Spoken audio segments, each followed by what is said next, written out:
betul-betul dijaga. Itu sangat privasi, sangat rahasia dan tidak boleh diceritakan kepada siapapun. Baik tentang kepuasannya ketika berhubungan dengan suami istri maupun kekecewaannya ketika berhubungan suami istri, tidak boleh diceritakan kepada orang lain. Mudah-mudahan semuanya ini bisa menjadi pelajaran berharga bagi kita semuanya. Alhamdulillah, jazakumullahu khairan. Kita lanjutkan. Haddatsana Hisham bin Ammar, haddatsana Al-Walid bin Muslim, haddatsana Al-Hakam ibnu Mus'ab an Muhammad ibni Ali ibni Abdullah ibni Abbas annahu, sesungguhnya Muhammad bin Ali iku haddatsahu, bercerita siapa Muhammad hu pada Al-Hakam an Abdullah ibni Abbas. Qala, berkata Abdullah bin Abbas, qala, bersabda sopo Rasulullah sallallahu alaihi wasallam, man, barang siapa, lazima, yang mengekalkan, maksudnya merutinkan dia, al istighfaro, pada bacaan istighfar. Istighfar itu permintaan ampun. Al istighfaro, pada bacaan istighfar. Ja'ala, maka menjadikan sopo Allahu, Allah, lahu, untuknya, min kulli hammin, dari tiap-tiap susah, Allah menjadikan farajan, pada keleluasaan. Farajan, pada keleluasaan. Wa min kulli dikin, dan dari tiap-tiap sempit, makhrojan, Allah menjadikan makhrojan, pada tempat keluar. Wa rozaqahu, dan memberi rizki siapa Allah hu pada orang, min haitsu la yahtasib, min haitsu, dari sekiranya, la yahtasibu, tidak memperhitungkan siapa orang, tidak menyangka siapa orang. Rasulullah sallallahu alaihi wasallam bersabda, barang siapa yang merutinkan, barang siapa yang membiasakan membaca istighfar, maka Allah akan memberi kepada orang tersebut keleluasaan dari kesusahannya. Di saat dia susah, oleh Allah dihilangkan kesusahannya. Ketika melakukan sesuatu dia tidak berhasil, kemudian susah, dengan membiasakan, merutinkan membaca istighfar, maka Allah akan menghilangkan kesusahan itu. Dan dari setiap kesempitan Allah memberikan jalan keluar. Ketika menghadapi permasalahan seakan-akan sudah buntu semua jalan, nggak bisa menemukan jalan keluar. Ketika minta ampun kepada Allah, memperbanyak istighfar kepada Allah, Allah memberikan jalan keluar. Kadang-kadang jalan keluar yang diberikan oleh Allah itu di luar kemampuan berpikirnya manusia. Apa yang Allah berikan terkadang munculnya di luar batas kemampuan berpikir manusia. Bahkan kadang-kadang itu kelihatannya sepele. Begitu jalan keluar itu diberikan oleh Allah, permasalahan bisa selesai. Ya, kadang-kadang terus mikir, kalau orang Jawa itu bilang, alah tiba ngono tok. Padahal awalnya nggak kebayang kalau kita diberi jalan seperti itu. Ternyata bisa.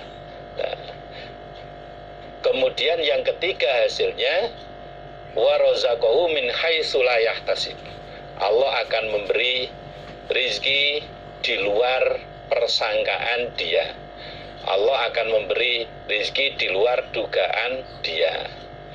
Hanya saja dalam membiasakan, merutinkan membaca istighfar, jangan diniati untuk mencari rizki. Jangan, itu namanya salah niat.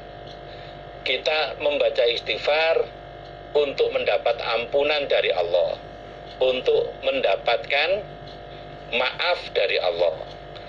Adapun hasil dari membaca istighfar itu ada 3 macam seperti yang sudah kita kaji tadi. Jangan diniati aku tak moco istighfar sing akeh, saya membaca istighfar yang banyak biar nanti rizki saya lancar. Jangan. Itu namanya membacanya istighfar untuk mencari rizki. Tapi niati membaca istighfar itu untuk mendapat ampunan dari Allah, mendapat maaf dari Allah. Dengan mendapat ampunan dan maaf dari Allah itu nanti rizki yang asalnya tersumbat bisa lancar. Dalam riwayatan hadis di Ibnu Majah dijelaskan, innar rajula la yuhramur rizqa bidzan bi yusibuha. Sesungguhnya orang laki-laki itu dihalang-halangi rizkinya karena dosa yang dikerjakannya. Ketika dosa-dosa itu dikerjakan kemudian ditobati semuanya, maka rizki akan dibuka oleh Allah. Mudah-mudahan Allah memberikan manfaat dan barokah. Haddasana Amr bin Utsman ibni Sa'id ibni Katsir ibni Dinar al-Himsi. Haddasana Abi, haddasana Muhammad bin Abdurrahman ibni Irqin. Sami'tu mendengar aku Muhammad Abdullah ibn Busrin pada Abdullah bin Busr yaqulu berkata sapa Abdullah bin Busr. Qala bersabda sapa an-nabiyyu nabi sallallahu alaihi wasallam, tuba kebahagiaan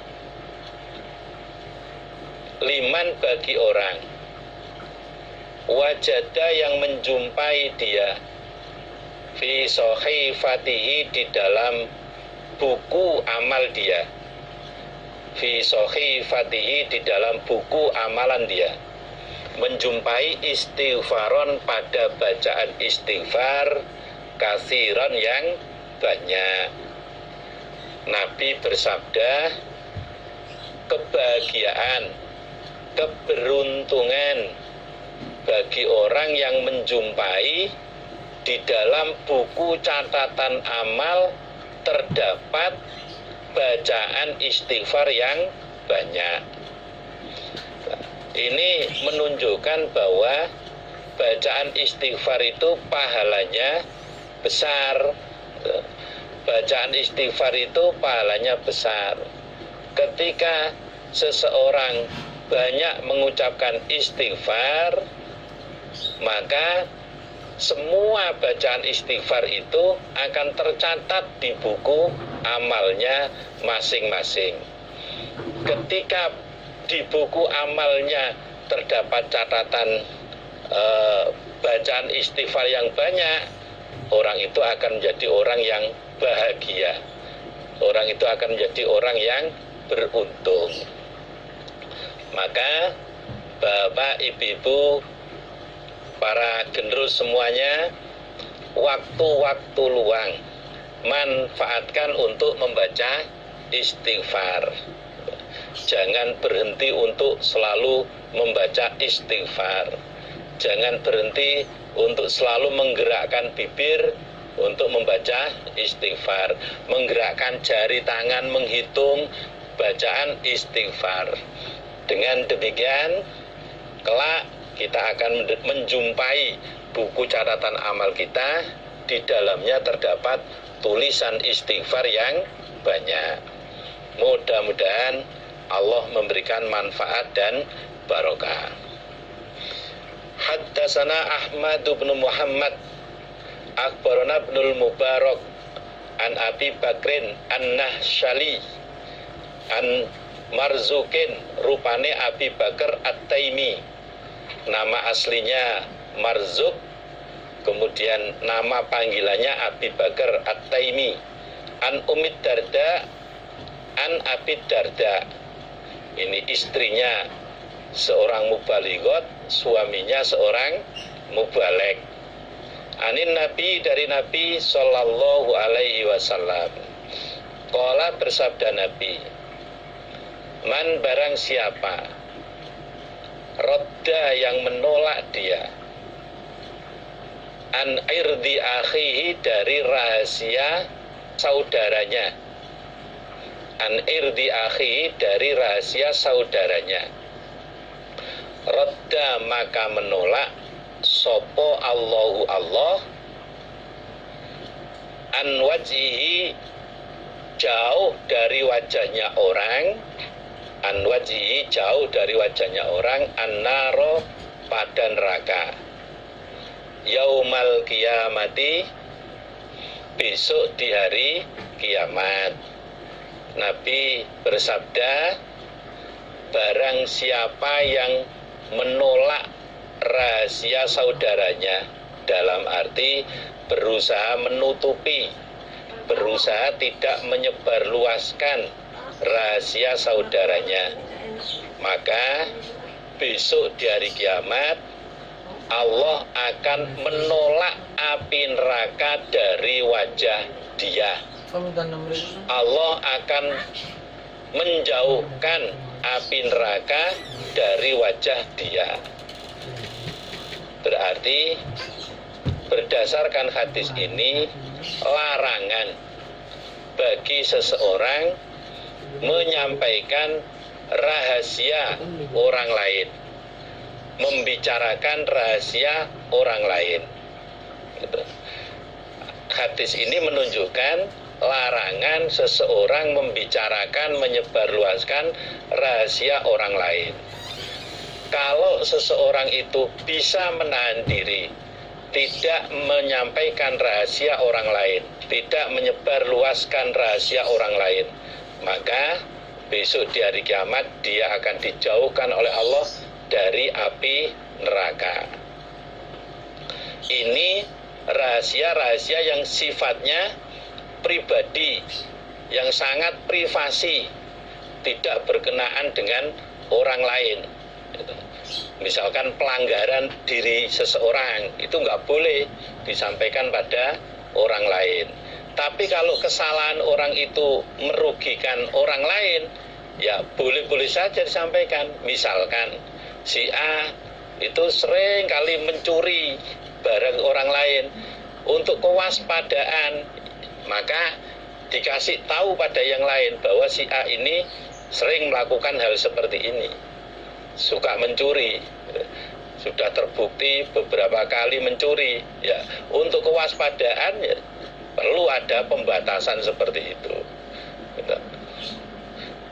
Kalau sifatnya rahasia atau dosa pribadi seseorang, tidak boleh disampaikan pada orang lain, cukup ditutup dan tidak boleh disebarluaskan. Bandingan hadisnya, dalam hadis Abu Dawud dijelaskan, man ro'a auratan fasataroha kana kaman ahya mau'udatan. Nabi bersabda, barang siapa yang melihat aurat, barang siapa yang melihat rahasia orang lain, kemudian dia mau menutupi, dia menahan diri tidak menyebarluaskan rahasia itu, maka dia diberi pahala seperti orang yang menghidupkan pembunuhan terhadap bayi perempuan yang dikubur hidup-hidup, seperti pahalanya orang yang menggagalkan upaya pembunuhan terhadap bayi perempuan yang dikubur hidup-hidup. Berarti bisa menahan diri, tidak menyebarluaskan rahasia orang lain, itu menjadi pahala kita.